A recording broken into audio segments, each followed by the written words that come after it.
guys! Welcome back to my channel. So for today's vlog ay i-house tour ko kayo dito sa aming bahay sa probinsya. So itong nakikita nyo na to is ito yung banyo namin dati. Dito kami naliligo. Tapos ngayon sira na siya, wala na siyang bubong. At itong mga nagbitak-bitak na semento na to dahil to sa bagyong, dahil sa lindol before year 2013. Tapos nadagdagan ng bagyong Odette na sobrang lakas. Ayan, nawala na siya ng bubong. Yung banyo, yung palikuran, tsaka yung lagayan namin ng generator dito sa kabilang side. Ayan, dyan dati yung lagayan namin ng generator. Pero ngayon kasi wala nang bubong, so hindi na siya nakalagay dyan. Tapos, ayan, makalat, hindi na namin nalilinis. Tapos, clinose to ni mama kasi nga, wala na kasing bakod before doon sa unahan. So, dati naka-open lang yan. Ngayon, kinlose na ni mama kasi baka mamaya mag-collapse yung semento dyan sa likod. So, delikado. So, ito yung tangke namin. Dito namin sinasahod yung tubig ulan. Ayan, ito yung gripo. Bali, yung ginagamit kasi namin dito sa probinsya, guys. Panligo, panglaba, mga panghugas ng plato, mga ganyan. So, tubig ulan yung ginagamit namin dito sa isla. So, malaking bagay yung tangke dito sa isla kasi kung wala kayong tangke sa mismong bahay ninyo, darating yung El Nino, ganyan, so mauubusan kayo ng tubig and wala kayong ibang gagawin kundi kukuha kayo ng tubig, mag-iigib kayo ng tubig doon sa kabilang isla, ay hindi, doon sa pinagkukuhanan namin doon sa pinaka-city namin na sa President Garcia, sa Pitugo kung tawagin namin. So ayan, ito yung mga bitak-bitak kanina na pinakita ko na dahil sa lindol. Tapos ayan, itong ano na yan, ayan, doon kami umaakyat para magigib kasi yung gripo doon hindi na nagana, sira na siya. So kailangan na siyang palitan. Kaya ang ginagawa namin pag nag-iigib kami ng tubig, umaakyat kami dyan at sinasalok namin. Kung ano bang tawag sa Tagalog yun. Basta kung sa Bisaya, timba. Among timbaon, ganon. Tapos ayan, ito na yan.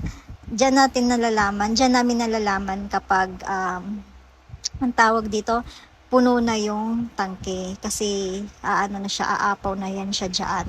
So ngayon, ito yung maliit makipot na daanan namin papunta doon sa baybay.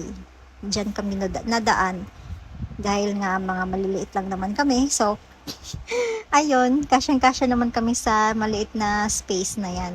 So itong pintuan na to, ito yung before namin na kitchen. Yes, yun yung kitchen namin before. Pero ngayon kasi hindi na siya ginagamit ni mama kasi nga natatakot na siyang gamitin dahil ayan, bitak-bitak na nga siya. So delikado na mag-collapse yung semento. Kaya hindi na siya ginagamit. Kaya yung dito sa gilid, ayan, papakita ko sa inyo mamaya. Ayan, papasok muna tayo at ipapakita ko sa inyo. Ayan, sobrang hindi na siya maayos. Hindi katulad ng dati. Ayan, yan, mga bitak-bitak na yan. So, etong divider na to.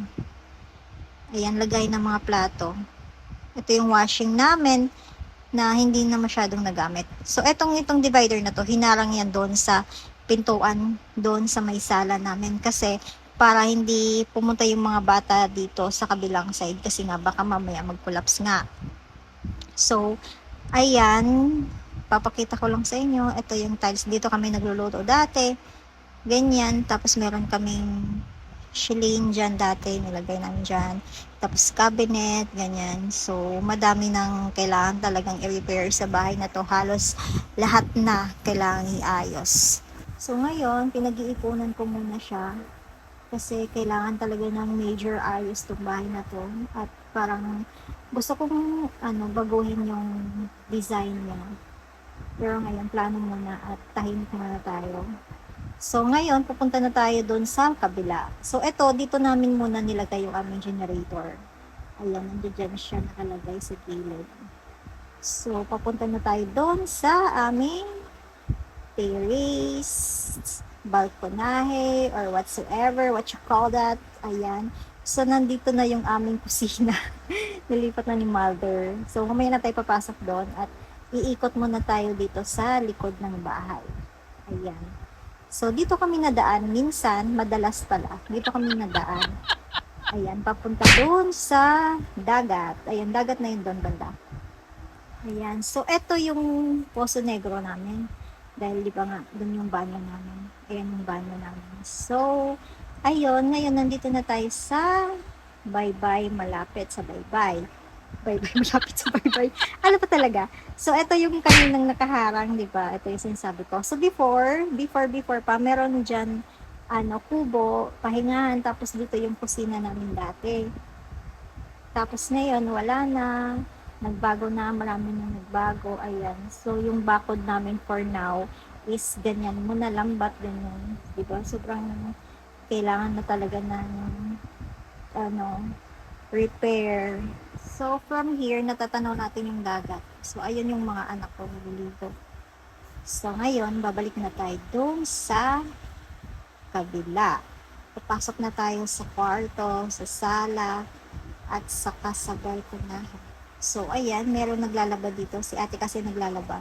Hindi pa natapos. Tapos dito kami nagpupugas. Ayan, ito na yung kusina namin. Sinasabi ko nina, ay si mother, nagluluto ng ulam. Tapos, makalat yung bahay. Yeah, I know. Eh, ganun talaga pag madami nakatira, makalat. So, ito yung mga paninda ko, guys. Nakahanger lang siya dyan. So, ngayon, aakit tayo sa, anong tawag dito? Sa kwarto. So, dito sa taas, dalawa yung kwarto. So, etong kwarto na to, ito yung kwarto namin dati ni ate. Ayan, itong cabinet na to, sobrang tagal na nito, as in, maliit pa kami. Siguro mga elementary pa kami nito. Ayan, dyan nakalagay yung damit ni mama, tsaka ni papa. Ayan. Sobrang tagal na ng cabinet na yun. Tapos, doon yung altar namin. Ayan, dati may bed frame kami dyan. Kaso ngayon kasi nakalapag na lang yung bed. Wala ng frame. Ayan, my goodness. Ang dami nang aayusin sa bahay na to. Sobra, major na talaga. So, hindi ko man kaya mag-isa yun. Kailangan ko ng katulong. Ito yung anak ko, natutulog. Yung kanina dun sa dagat, yung bunso ko yung naliligo. Ayan. Diyan kami natulog kagabi. Kasi nga umuulan. Ayan. So, ito yung picture dati nung kasal si mama at si papa. Ayan. Ito pinaka-old na picture. Picture frame. Tapos, ito ko. Tsaka. Ano yan eh? Yung Margaret. Ayan. Sali-sali akong ganyan. Ayan. Another one. Nung kasal sila ni mama at papa. Tapos, ito yung TV namin na kuba. Ayan. Etong drawer na to. Ito yung sinasabi ko sa inyo, di ba? Ito yung divider na gaya ng plato. So, hinarang siya dyan para hindi makapunta dun sa kusina yung mga bata. So, ngayon, itong drawer na to, sobrang tagal na niyan as in. Halata naman, di ba? So, ito yung TV namin na, ano ba tawag dito? Hindi siya colored. Black and white lang yan. So, ito yung sumali si mama sa, tsaka si papa sa Mr. and Mrs. yata yun. Ayan. So, ito naman yung yearbook namin. So, hindi ko na siya nakuha. So, ayan, lalabas na tayo. Ayan. Yan yung mga paninda ko, guys. Bisitahin nyo naman yung mga paninda ko. At madami tayong mapagpipilian dyan at mura lang. So, ito yung pamangkin kong maganda. Super cute. Ayan. Madaming tsinelas. Lalabas na tayo at dito tayo titingin kung ano yung niluluto ni Mother Pear. Ayan. Meron ditong karne. Siguro magmiminudo. Ito yung kapatid ni Mama, si Tatay Rico. Hello, Tatay. Ngayon naman, sisilipin natin yung labas ng bahay. Ayan, doon yung mga nagbabasketball. Tapos, ayan, mga neighborhood, mga relatives namin yan. Lahat, halos, mga taong nakatira dito sa isla na to. Magkakamag-anak lang halos. So, I think we're done here. Thank you for watching and I hope you guys enjoyed the video. Don't forget to click like, share, and subscribe. See you on my next vlog. Bye!